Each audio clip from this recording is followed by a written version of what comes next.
Hello, this is Danilo. We're doing the La Habra High School Chemistry Winter Final Review.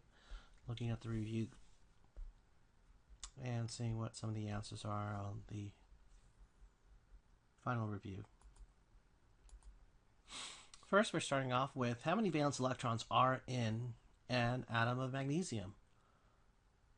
Most of us don't have this number on top of our head, so the first thing we do to look at valence electrons is look at the periodic table. For all the represented elements, which are groups 1 through 7, the group number tells us their actual representative. So here's magnesium. It's in group 2 and 3. We could see it's under group 2A. Now the CST has a very similar looking type of periodic table, so we could just use the group number to figure out for magnesium. And the correct answer is A. How many valence electrons are in an atom of magnesium? And the answer is 2. Everyone else in that family, beryllium on down, also has valence electrons of 2. And that's kind of the structure of the periodic table, that everyone that's in the same family is going to have exactly the same number of valence electrons. Now let's go to our next question. How many valence electrons does helium have?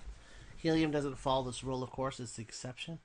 But we all know that the atomic number for helium is 2. We can take a look at helium in terms of electron configuration. Its electron configuration is 1s2.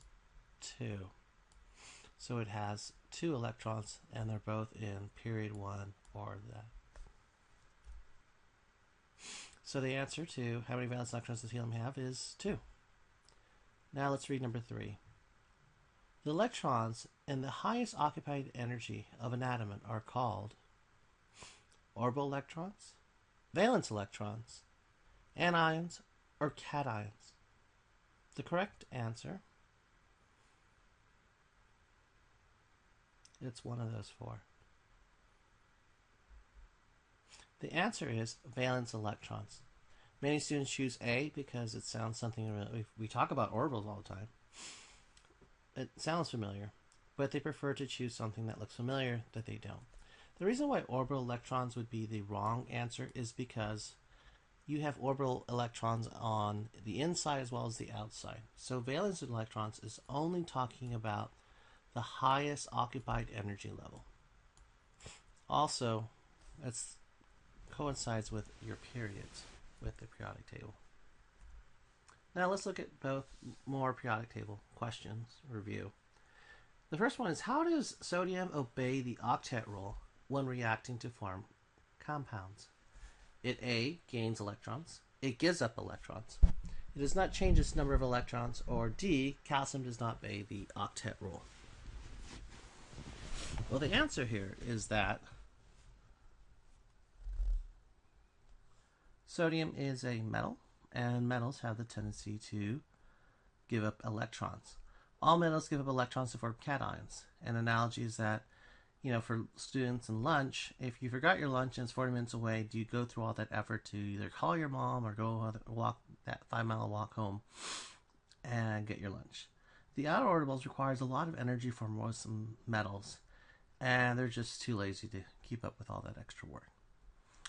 It's like most things in life, when you have to do a lot of work for something very little gain, most of us are just not willing to do that. Now we're going back to electron configuration, in particular that of gallium.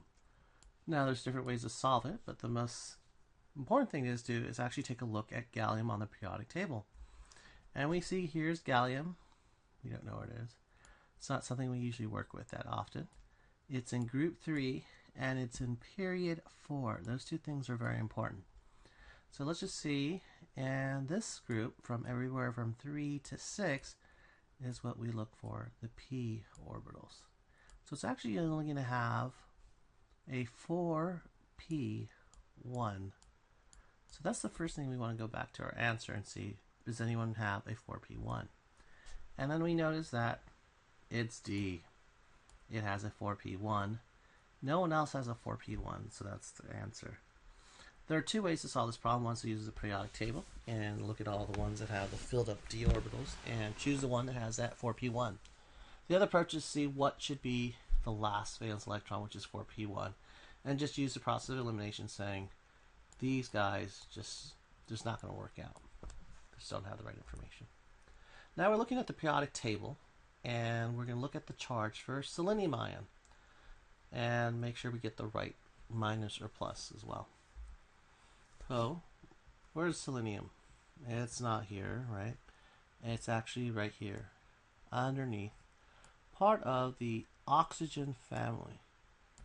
Now most of us don't go around calling people 6, 7, 8, right? It's like calling your friends by their phone numbers. We call things in chemistry in terms of families by the first atom. So anyone underneath oxygen is part of the oxygen family.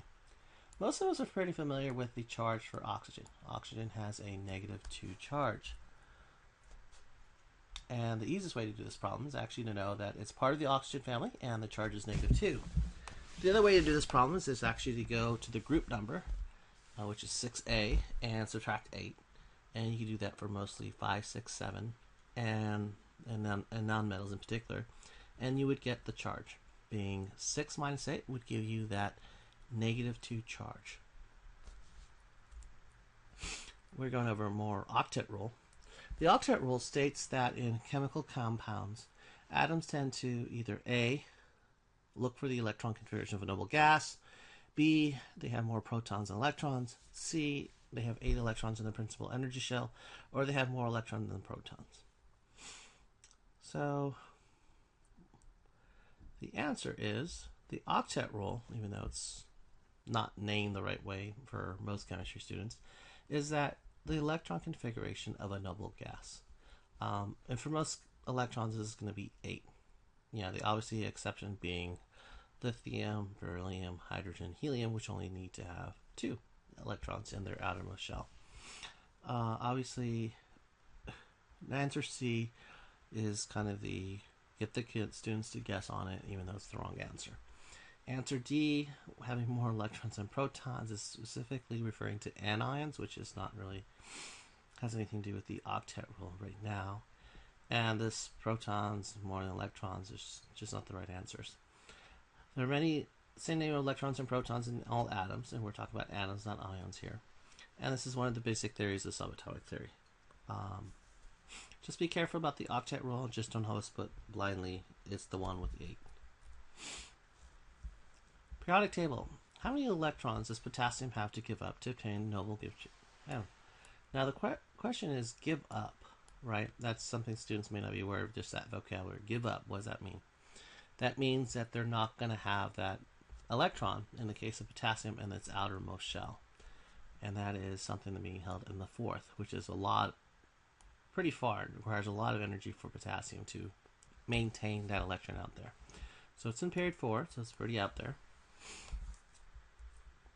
So the answer is, being in group 1, it's only going to give up 1 valence electron. Now to go beyond that, it's going to require very high ionization energy, so it's not very likely that it'll give up more than that 1 electron. 2, 3, 4, it's not going to want, because it wants to stay in the octet rule and have a completed 3rd shell. Is that, questions may just be guessing answers and not necessarily want to take the time to read the question. The next question in the periodic table is, what is the formula of the ion formed when fluorine achieves a noble gas configuration? Our choices are F +1, +2, -1, -2. Now a lot of students are going to make a mistake on the left and the right, right? So fluorine, which is to the right, and my analogy is, let's just draw a periodic table of the United States of America, right? Here we have Texas, you got Florida, and here's the East Coast. What do we know about people from New York? Are they happy? No, usually they're negative. And everything to the left, remember California, we're the land of the happy cows, we're positive. So if you're on the right side of the periodic table with all the nonmetals, you're going to be negative. Over here is positive, all that sunshine from California. So that's one way to double check to making sure that you're putting the right minus or plus. Even though you figured out that it's negative, you're going to have to know if it's negative or plus. So fluorine on the periodic table is -1. Which of the following elements does not form an ion with a charge of -1?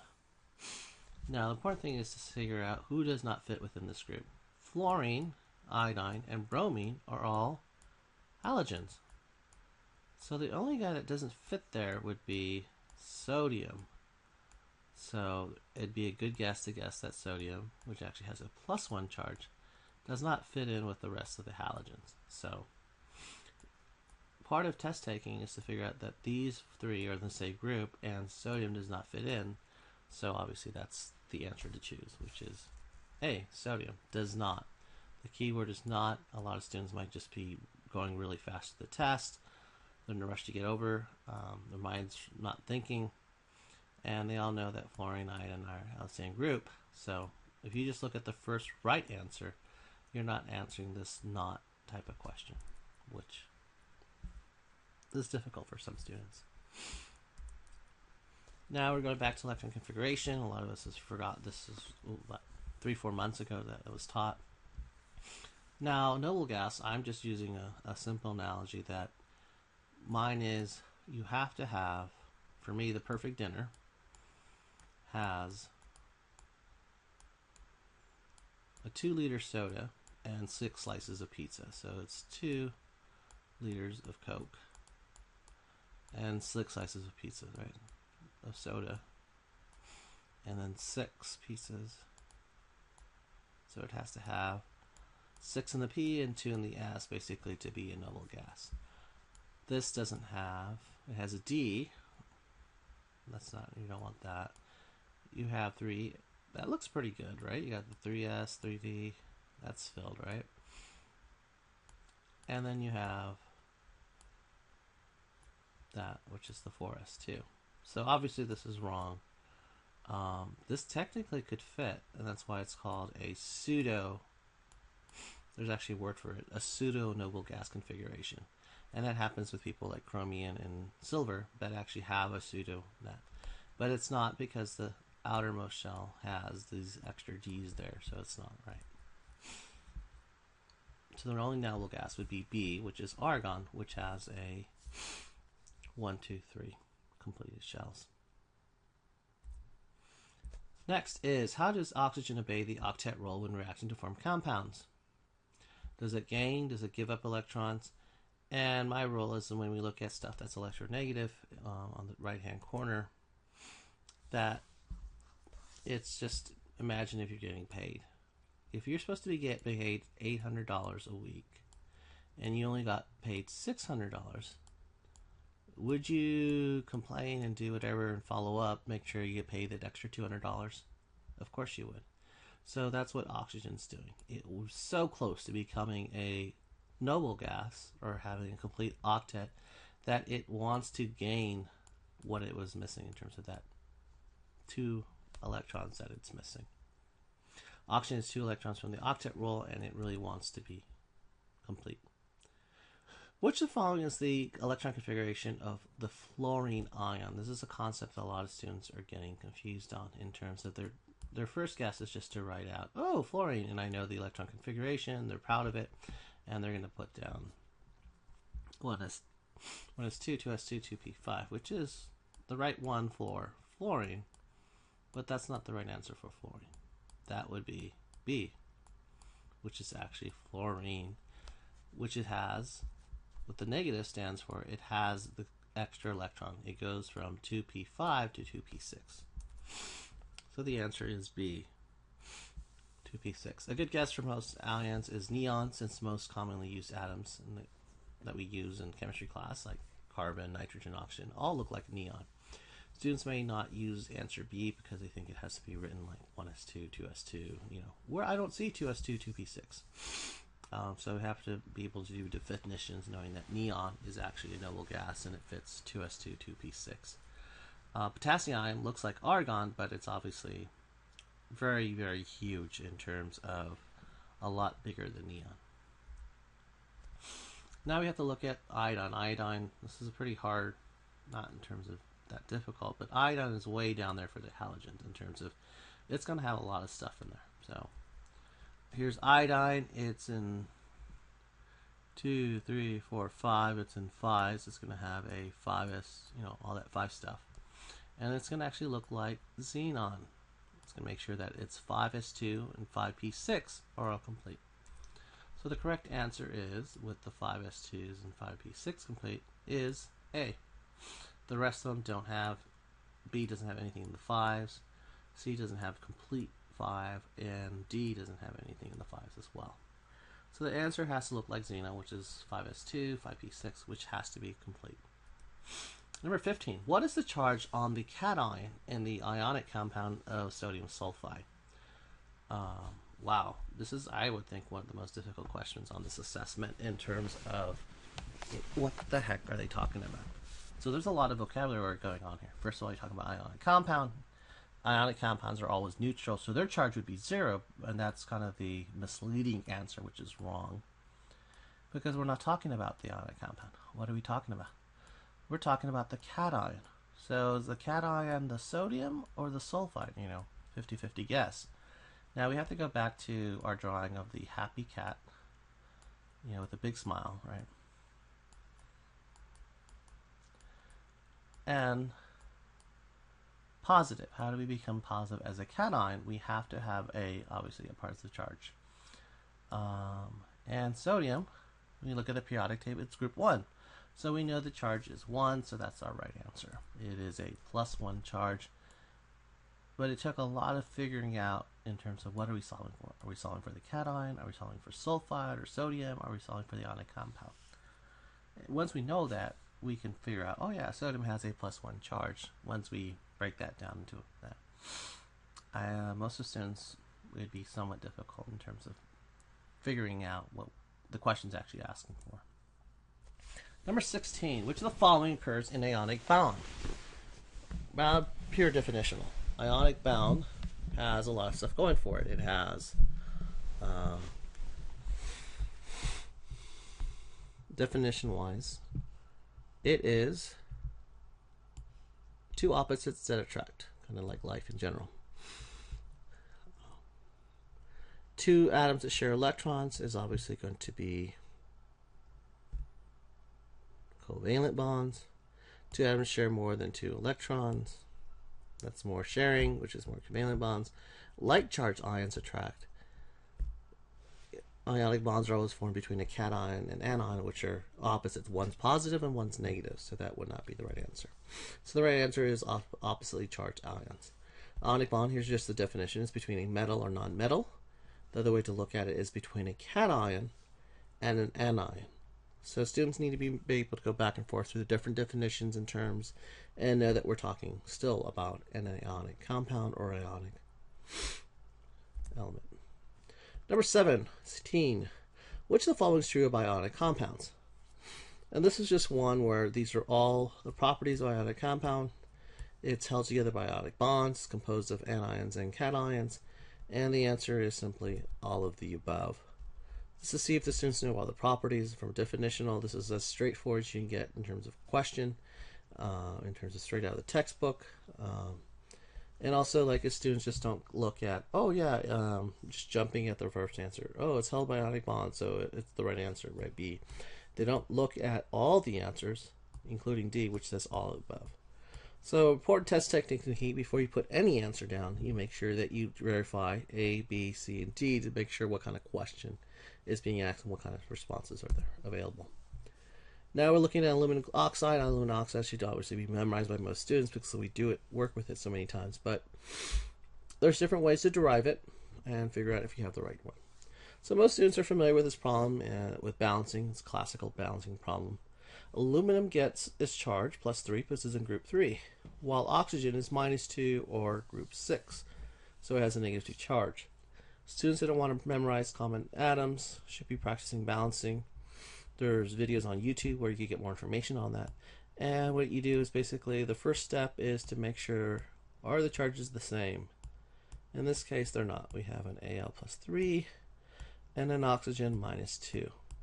So what we're going to do when they don't equal the same, we just cross the number to make it the subset. So we were going to write out Al2O3 by switching the charges down to the opposite. element. Next, what is sodium sulfate? So once again, students need to be familiar with their polyatomics and knowing that sulfate is SO4 with a -2 charge. So they could either memorize that with flashcards, they could use a mnemonic such as Nick the Camel, which they can watch on YouTube as well, or they could use a polyatomic chart, which most high school chemistry teachers are providing their students to reduce text anxiety, and since not everyone is motivated to learn the polyatomics, in terms of we really want to measure more the conceptual knowledge, therefore, than the ability to memorize rote memorization. Once again, sodium has a +1 charge, sulfate has a -2 charge, so they don't add up to equal 1. That means we're going to have to do that crisscross.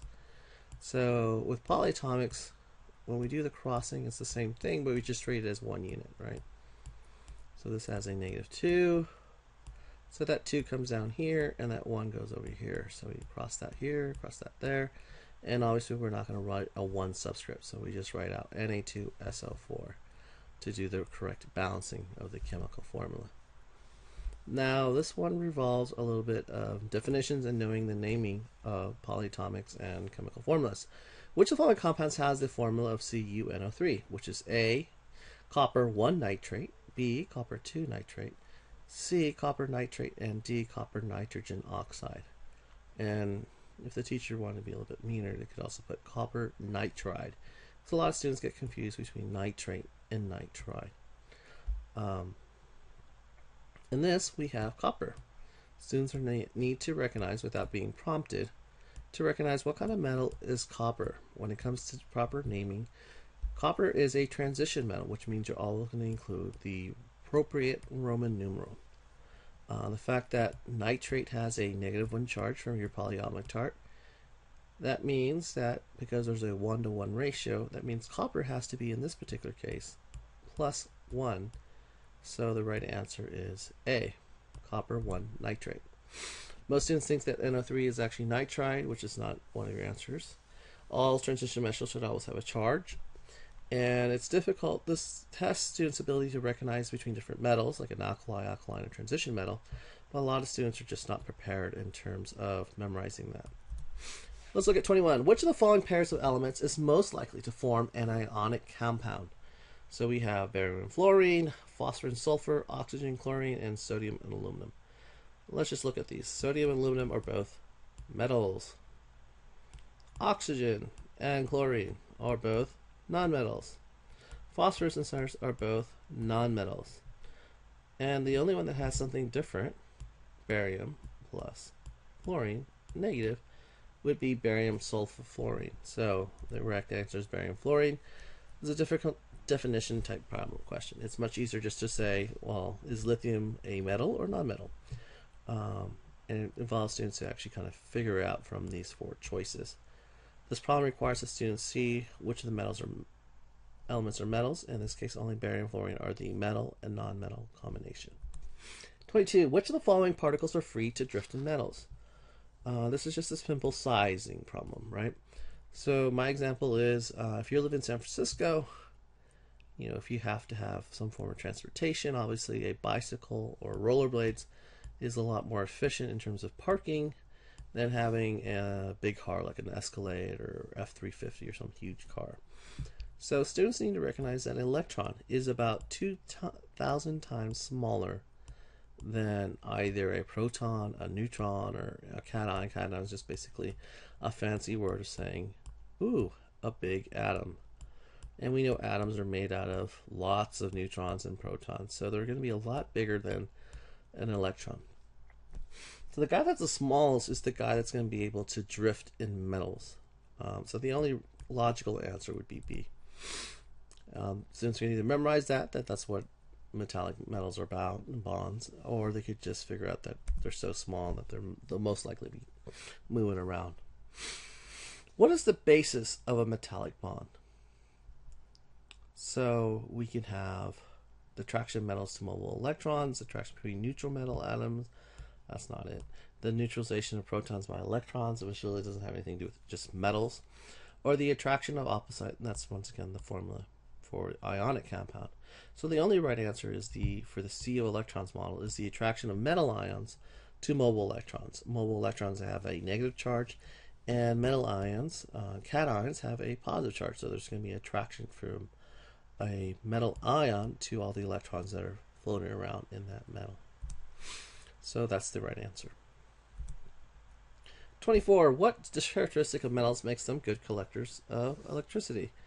So once again, mobile protons, never heard of that. Mobile cations, they don't move. Crystal structure can be arranged is not the right answer. So the only answer is the mobile valence electrons, the outermost electrons that are most importantly, right?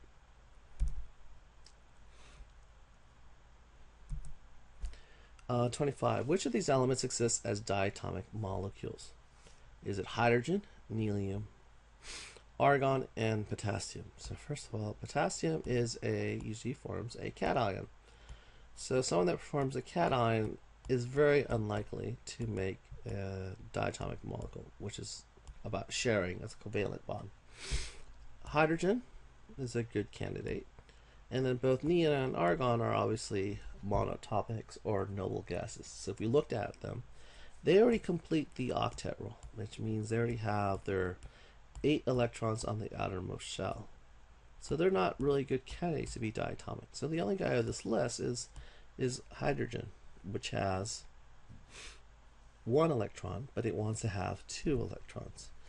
This is a list, a different way of visualizing it for some of us who are more visual learners in terms of just have to know that nitrogen to fluorine and going down this halogen, these 6 plus hydrogen are or L shape, or the 7. You just do a 7, right? This is 7, and then using hydrogen, right? 17.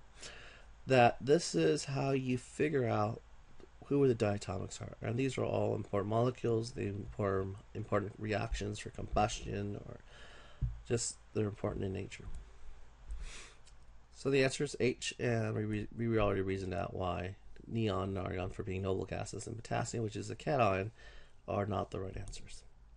Let's go to 26. How do atoms achieve noble gas electron configuration in a single covalent bond, which is not necessarily the same as ionic bonds in general? So we're talking about single. It's like having a single pair of shoes when it comes to electrons, because we're actually sharing. So covalent is another word for share. So whenever you see covalent or share, they should be kind of synonymous. So this is 2 pairs share 2 pairs of electrons. So that's like having 2 pairs of shoes. Are we talking about double, or are we talking about single? So we're talking about single. And that's a single pair of shoes or 2 electrons or 2 shoes. So that's the only right answer is C. This question, the answers are probably difficult for people who don't like reading word problems, especially when all the answers, they all look pretty similar. So there's very fine nuance between 1, 2, and 2 pairs. And that fine nuance between the two is actually where the right answer is. So it's this, and this first one is it's a pretty confusing. I don't even know what it means in terms of one atom loses 2 and the other gains 2. So that's kind of more of it's kind of implying it's talking about more of ionics. So for example, magnesium oxide, more so than a covalent bond. That's what we're talking about here. So number 27, how many electrons can occupy a single orbital? And a lot of students are going to put wrong answers. They're going to put number 1, and they're not necessarily using Pauli exclusion principle, which is saying that you can only have, 1 electron. You could have 2, right? But they have to have different types of spins. So the problem is, I think that most students are not really learning the quantum mechanical model of electrons. So in that, you'd go to death in terms of how many different numbers there are. And that's why the answer is 2, and a lot of students are going to put 1. They don't visualize 2 electrons are in the same orbital, and they all have 2 different spins. So one is going different spin, gives it kind of a different charge. So one goes one way, and the other one goes the other way. So one goes clockwise, and the other one goes counterclockwise. So they're going in different spins, which causes kind of a that they don't crash into each other type situation. So, all right, we're talking about Vesper. A lot of students say, "Oh, I don't know Vesper. I'm going to skip this question," but they're really ignoring that they could kind of figure out this question with just the information that's given. Molecules adjust their shape to keep which of the following as far as possible. So, this one is actually the answers are going to give you the solution as opposed to the question, because a lot of us don't really know Vesper or remember it. Pairs of valence electrons, that looks like a good candidate. Inner shell electrons and the electrons close to the nucleus sound kind of the same, and since this is choosing the right answer, these are probably two that we could throw away. So we have a choice between mobile electrons and valence electrons, and we haven't really covered mobile electrons. I mean, yeah, it's for metal bonds per se, but it's for really for molecules. We're always focusing on pairs of valence electrons, which is A. Some students are unfamiliar with Vesper and will panic on this question. It's not necessary to know the details of Vesper, but understand that electrons are like magnets. The same poles, in other words, will repel. Mobile electrons is a fake term, and most chemistry is only concerned with valence electrons. Let's go to 29. What causes hydrogen bonding? Hydrogen bonding is caused by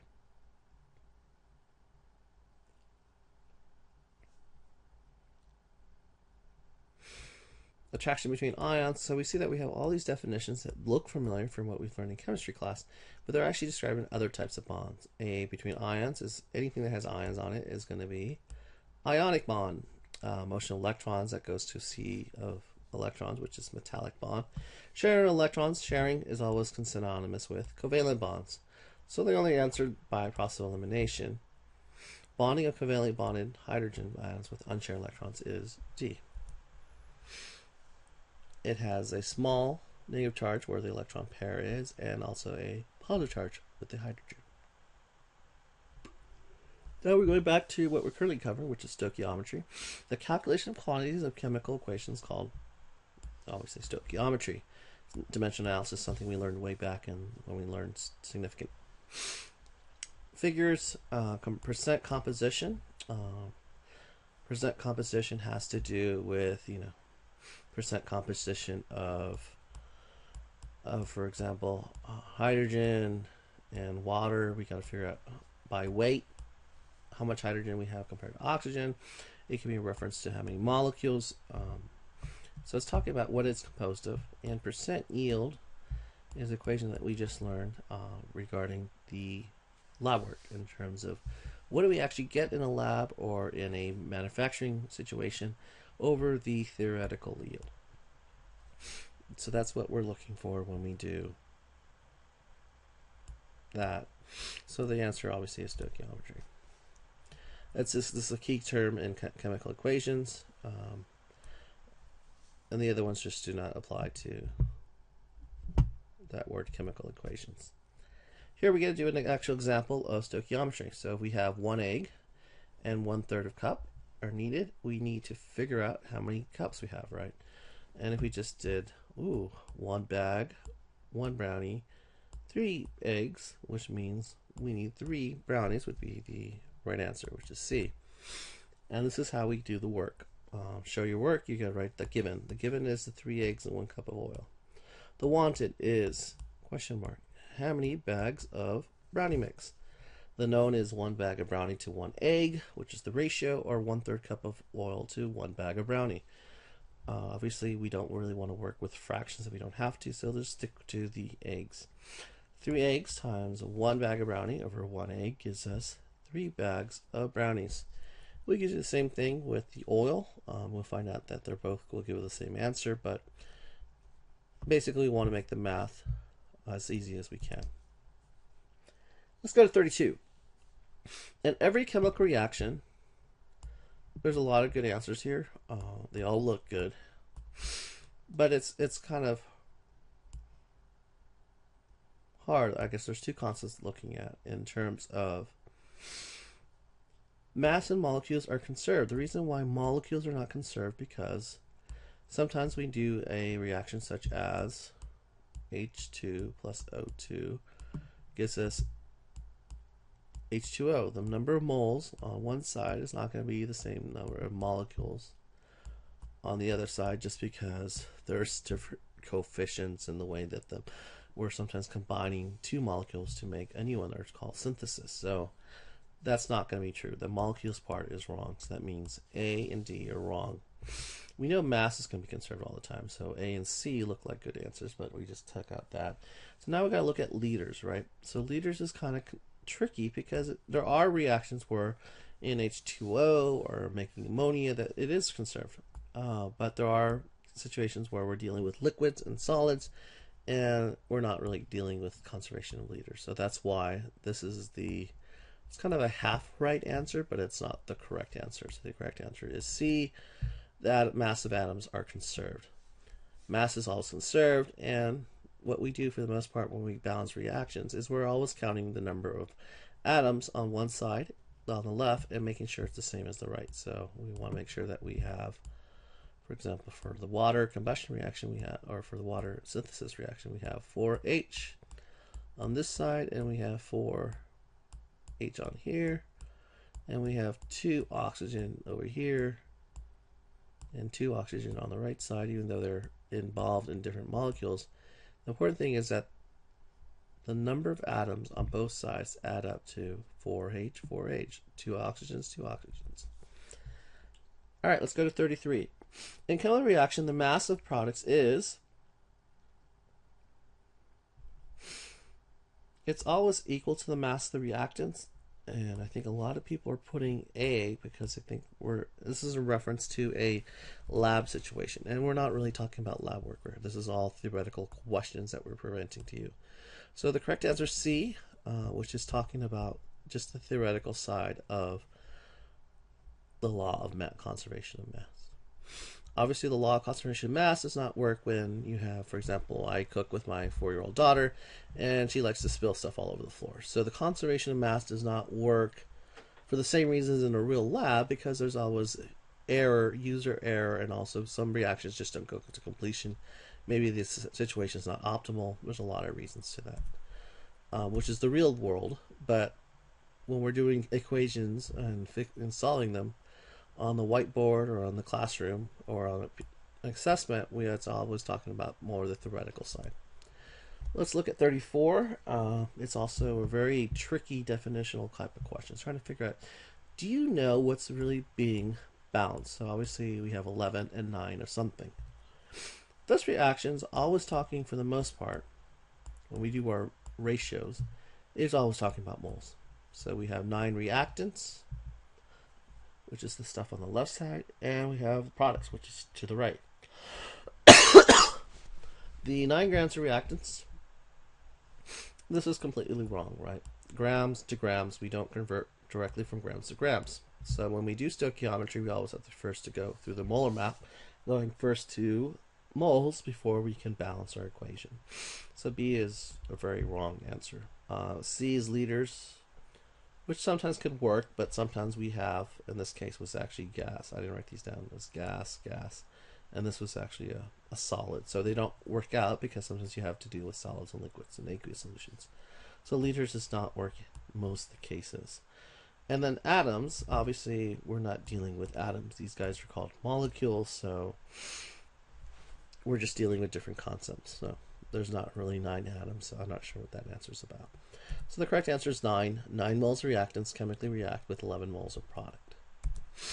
So here's some quick definition that's going to be on your final assessment, and these are going to be more on your typical matching format, but this is more open response so that you could practice it. If you don't know these off the top of your head, or you don't know it by reviewing it a couple times, either going through this PowerPoint or this YouTube, what you should basically do is just figure it out, right? So this is mass and or atoms of each element. 48. Reactant that is determined in the amount of product formed is the answer is the limiting reagent. 49. The reactant that is not completely used up in a reaction is called the excess. So it's like when you have excess luggage, or if you have too much cookie dough or cake mix, you call it the excess, right? It's also medical terminology where you remove the excess from the person. 50. The ratio of actual yield to the theoretical yield is percent yield, because we always look at it as a percentage. And if all the reactant is mixed, the maximum amount of product formed is the theoretical yield. A lot of students would put down the actual yields, and this is one thing to be careful. When you see that the maximum amount of product, we're always referring to theoretical being the optimal. So it's the theoretical yield. That is the maximum amount of yield. 52 and 53 are talking once again about single and double covalent. One is talking about single pair of electrons, and the other one's talking about a double pair of electrons. 54 is just talking about the definition of a hydrogen bond. It's a bond between a hydrogen and an unshared, and this is an example of what's going on. Here's oxygen that has its unshared pairs over here and here, combining with hydrogen, and they both have a very, very small dipoles. And 55.